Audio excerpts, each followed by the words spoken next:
வணக்கம் நண்பர்களே, கும்பானம் ஜோதிடர் பேசுகிறேன். எம்ஆர்எம்எல் சிங். இன்றைக்கி வாஸ்து சம்பந்தமான ஒரு டிப்ஸு கொஞ்சம் பார்ப்போம். லைட்டாக சொல்கிறேன். கேலக்ஸியில் எப்படி இருக்கோ அதே மாதிரி தான் வீடு கட்டணும். வீடு கட்டுறதுக்கு நீங்கள் மனம் வாங்குறீங்கன்னு வச்சுக்கிங்க. ஃப்ளாட்டு ஒரு 50 ஃப்ளாட் இருக்குது. ஒரு ஃபஸ்ட்டு கிராஸில் ஒரு தெருவில் வாங்குறீங்க அப்படின்னா 1-2 ஃப்ளாட்டை விட்டு 3வது ஃப்ளாட்டை வாங்கணும். 3வது ஃப்ளாட்டுக்கு அடுத்தது ஒரு வரிசையில் 5 ஃப்ளாட்டு போட்டிருப்பாங்க. 5 இல்லைன்னா 6. நீங்கள் 3 இல்லைன்னா 5வது ஃப்ளாட்டை வாங்கிக்கணும். 2 ஃப்ளாட்டை வாங்கினா 4, 5 வாங்கிக்கணும். கடைசியில் ரோடு பக்கம் வாங்கக்கூடாது, புக்குட்டு வாங்கக்கூடாது, எதுக்காப்பில் சந்து போகக்கூடாது, எந்த சந்து போகக்கூடாது. இப்படி உள்ள இடத்துல ஃப்ளாட் வாங்குங்க. அதாவது வடக்கு கிழக்கு இந்த மாதிரி மனை வாங்குறது தான் சிறப்பான இது. வடக்கு கிழக்கு அதுதான் வீடு கட்டுறதுக்கு உள்ள உள்ள இடம். முதல்ல இடத்த வந்து பார்க்குறது எப்படின்னா, ஒரு அடி குழி நோண்டணும். அந்த இடத்துல ஒரு அடி குழி நோண்டி ஒரு குடம் தண்ணி ஊற்றணும். தண்ணி ஊற்றி ஒரு அரளி பூ, சேப்பரளி பூ போட்டோம். அந்த பூ சுற்றுச்சுன்னா அந்த இடத்துல வந்து திரட்டம் இருக்கு, அதாவது நில அதிர்வு ஃப்ரீக்வன்சி நல்லா இருக்குன்னு அர்த்தம். அப்படி இல்லைன்னா இந்த இடம் வந்து கெட்ட பணம்னு அர்த்தம், நல்ல இடம் இல்லைன்னு அர்த்தம். ஒரு கூட தண்ணி ஊற்றுறீங்களா, தண்ணி ஊற்றுறதவே சீக்கிரம் எல்லாம் இழுத்துட்டு பூமி அப்படின்னா அந்த இடம் வந்து இடம் கட்டுறதுக்கு லாய்க்கு இல்லை. அஸ்திவாரம் போட்டால் சீக்கிரமாக விழுந்துடும். இப்படி தான் இடத்த வந்து தேர்வு செய்யணும். பக்கத்தில் கோயில் இருக்கான்னு பார்த்துக்கணும். கோயில் இருக்கக்கூடாது.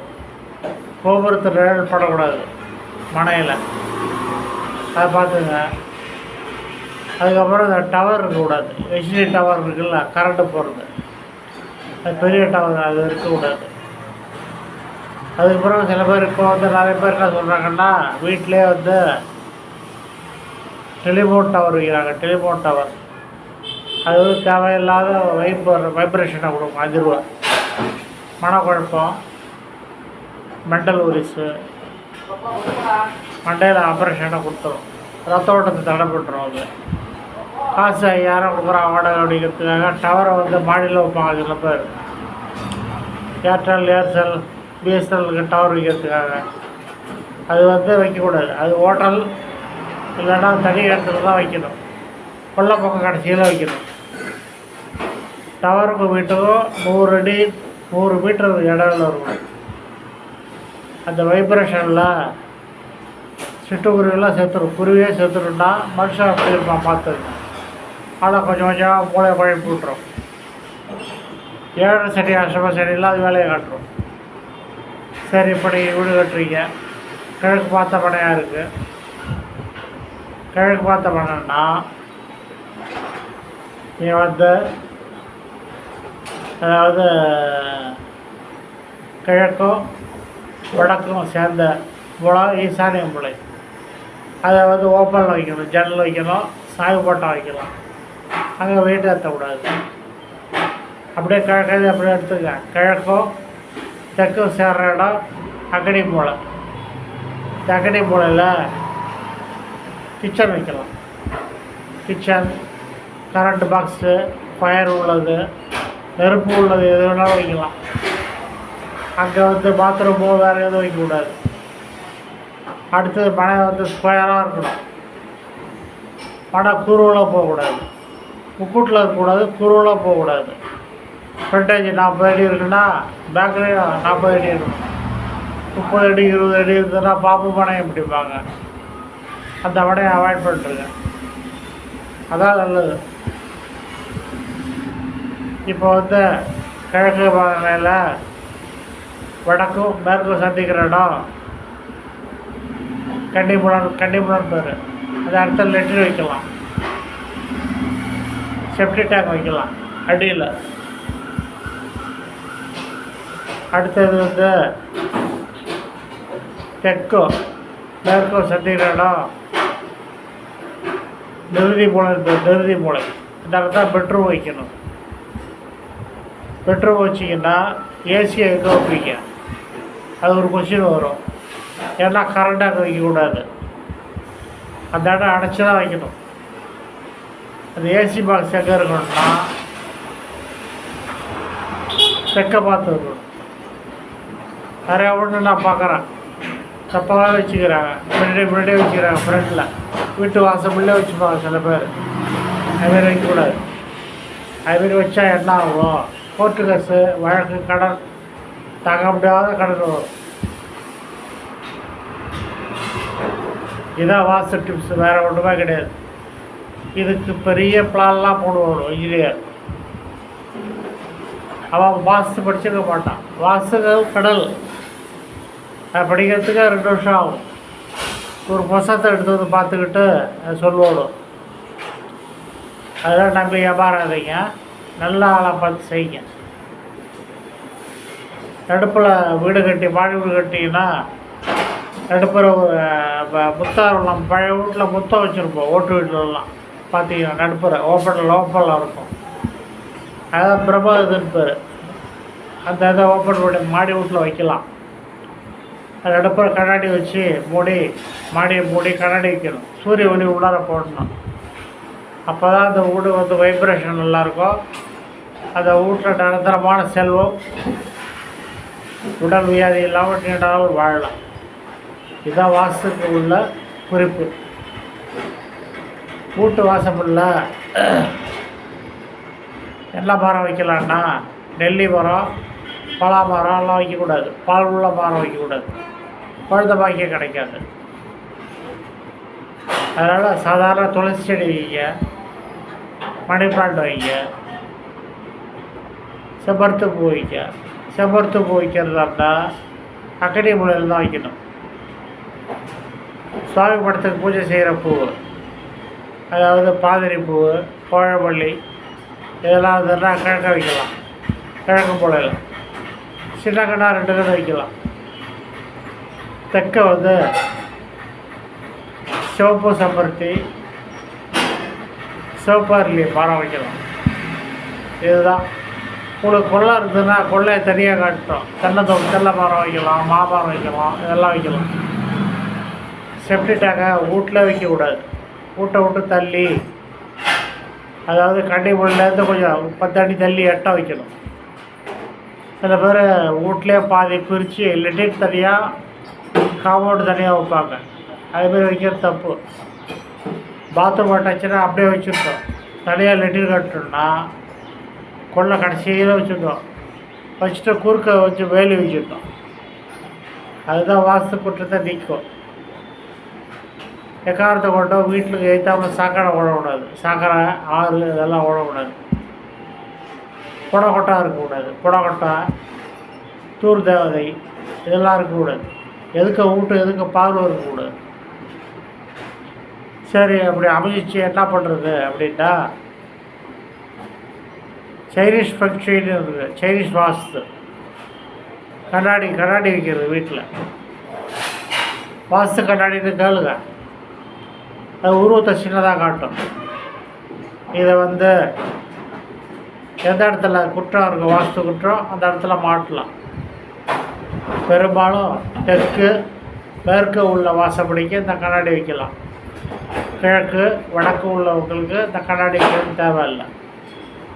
இது ரொம்ப அதிசக்தி வாய்ந்த ஒரு பரிகாரம். இது வாஸ்து கட்டடம் சரியில்லை அப்படின்னா இது நல்ல பரிகாரம். இது வீட்டில் உள்ளவங்களுக்கு வீடு கிடச்சிதுன்னா வீட்டை விட்டு காலி போயிட்டுங்க. மேற்கு பக்கம் வாசப்படி வச்சிங்கன்னா வீட்டில் கடந்தோல்ல ஏசியாக அந்த இடத்துல வைக்கக்கூடாது. ஏசி வைக்கக்கூடாது. வீட்டில் ஆணோ பெண்ணாக இருந்தால் பசங்க மதம் மாதிரி கல்யாணம் பண்ணுவாங்க. வேறு பொண்ணை எடுத்துகிட்டு ஓட்டுருவாங்க எங்கேயாச்சும். இது மாதிரி தொந்தரவு இருக்கும். ஃபஸ்ட்டு மனையை வாங்கும்போது ஒரு 3 அடி நோண்டி பார்க்கணும். அது புல்டோசரை வச்சு நோண்டி புக்கலையில் வச்சு மண்ணை எடுத்து எட்ட போட்டுருணும். அதுக்கப்புறம் புதுசாக மண் அடிக்கணும். மண் அடித்து ரோட்டோட 4 அடி உயரமாக ஏற்றணும். அதுக்கப்புறம் தான் வீடு கட்டணும். ஏன் மண்ணை நோட்ட சொல்கிறேன் அப்படின்னா, எலும்பு முடி. சில பேர் செத்த குழந்தைய வந்து புதைச்சி வச்சுருப்பாங்க, தெரியாது நம்மளுக்கு. வயலில் எங்கேயாச்சும் புதைச்சி வச்சுருப்பாங்க, அதை ஃப்ளாட் போட்டு விற்றுருவோம். அதுமாதிரி இடத்துல வந்து ஜாக்கிரதையாக இருக்கணும். மண்ணை நோண்டிட்டு தான் புது வீடு கட்டணும். இப்போ சுடுகாட்டில் நோண்டி சுடுகாட்டெல்லாம் இதாக பண்ணி சுடுகாட்டிலே வீடு கட்டுறான். இடையில பார்த்தேன், சுடுகாட்டில் வீடு இருக்குது. இப்படி சுடுகாட்டில் வீடு இருந்ததுலாம் சுடலை மாடல் ஒருத்தர் சுடுகாட்டை பாதுகாக்கிறவர். அது ஒரு தேவதை. வர போகிற குடத்துக்கெல்லாம் தண்டனை கொடுக்குறது. அதை தேவதையை வச்சு கீழே வச்சு ஊட கட்டுவான் ஃப்ளாட்டு போட்டு. அதுவும் தப்பான குற்றம். அது குற்றம். கடுமையான தண்டனை வரும், கடுமையான நோய் வரும். வீட்டில் இருக்கும் தூக்குமாட்டு சாகுவாங்க, இல்லை விட்டு ஓடுவாங்க, பைத்தியம் பிடிச்சிரும். இப்படி எதாவது இல்லாமல் இருக்கும். அதுக்கு முறைப்படி சாந்தி கழிச்சிட்டு தான் அந்த இதை நீங்கள் செய்யணும். இப்படி பல சுற்றமாக இருக்குது வாஸ்துங்கிறது ஒரு கடல். அது அவ்வளோ சீக்கிரம் கற்றுக்க முடியாது. வாஸ்து புருஷன் எதிர்க்கிறாருன்னு போட்டிருப்பாங்க காலண்டரில். அந்த டைம் வந்து அவர் 4 விதமான வேலைகள் செய்வார். என்ன அப்படின்னா, அவர் சாப்பிட்டு வெத்தலை தாம்பூலம் தெளிப்பார். அந்த டைம் ஒரு 25 நிமிஷம் 1/2 மணி நேரம் தான் இருக்கும். அந்த டயத்தில் மேற்குலேருந்து செவரு எழுப்பி கட்டிடணும். என்னைக்கு கட்டுறீங்களோ அன்னையிலே தொடர்ச்சியாக 1 வாரம் கட்டிக்கிட்டே இருக்கணும். இடையில விட்டிங்கன்னா நான் வாசப்படி கட்டினேன் அப்படின்னு சொல்லுவாங்க சில பேர். தப்பாக நிறைய பேர் செய்கிறாங்க. ஒரு மாதத்துக்கு முன்னாடியே வந்து வாஸ்து பூஜை போட்டுடுறாங்க, அப்படியே விட்டுறாங்க. 6 மாதம் கழிச்சு கட்டுறாங்க. அது தப்பு, அது வேலை செய்யாது. வாஸ்து அன்னைக்கு இந்த டயத்தை பார்த்து மேற்க செவரு எழுப்பணும். முதல்ல மேற்க தான் எழுப்பணும். அதாவது ராகு மூலைன்னு பேர் அதுக்கு, நிறுதி மூலை. அதில் ஏற்றிக்கிட்டே வரணும். சுற்றிலும் காம்பவுண்டு போட்டோம், அடுத்த வீடு கட்டணும். 1 வாரம் தான் இடையில வந்து நீங்கள் வந்து இது விடலாம், கேப்பு. 1 வாரம் விட்டு கட்டிங்கன்னா அந்த கட்டுநட்டு போயிடும். அது தப்பாக போயிடும். அது பேரெல்லாம் போய் யாரும் கட்டுறதில்லை.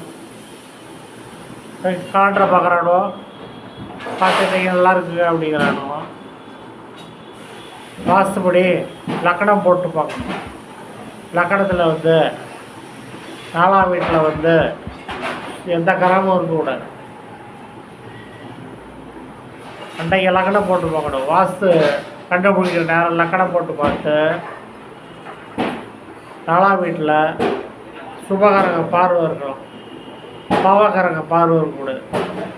12ஆம் வீடு சுத்தமாக இருக்கணும். லக்கணத்துக்கு 12ஆம் வீடு பாவகரங்க இருந்ததுன்னா அந்த வீடு கோர்ட்டு கேஸ் வழக்கில் போயிடும். இது மாதிரி நிறைய தண்டனை, நிறைய இதெல்லாம் மைனஸ் பாயிண்ட் இருக்குது. இதெல்லாம் சூட்சமாகுது. அதனால் வாஸ்து சம்மந்தமான ஆலோசனைக்கு நீங்கள் எப்போ வேணாலும் கான்டாக்ட் பண்ணலாம் என் நம்பருக்கு. ரொம்ப நன்றி.